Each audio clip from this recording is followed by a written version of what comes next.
Il mirroring, che dà il titolo alla mostra, è una tecnica digitale che mira a duplicare e moltiplicare i dati per evitare che questi, attraverso guasti o deterioramento, possano essere perduti. Mirroring è quindi un gioco di specchi che parte da una realtà e la moltiplica in maniera infinita.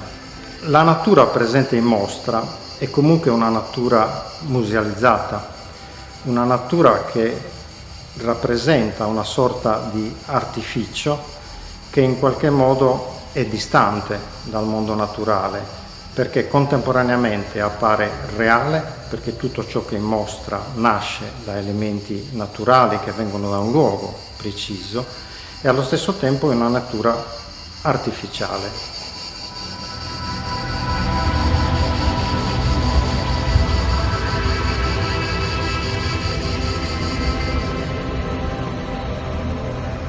La mostra rappresenta pertanto una riflessione anche su una condizione distopica che in qualche modo potrebbe rappresentare il mondo del domani. Viviamo in un'epoca in cui l'alterazione e il degrado dell'ambiente portano progressivamente alla perdita di ciò che abbiamo sempre conosciuto.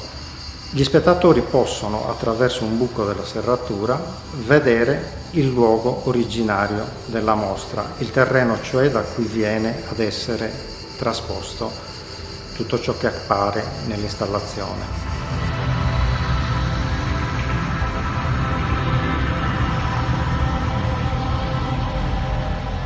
Un paradosso percettivo di tipo visivo, olfattivo, acustico, perché 70 metri di un luogo, una campagna estiva, vengono ad essere trasposti nello spazio della mostra e viene prelevato anche il suono di 24 ore di questo luogo, per cui nello spazio in cui solitamente è aperta la mostra sarà possibile sentire le cicale.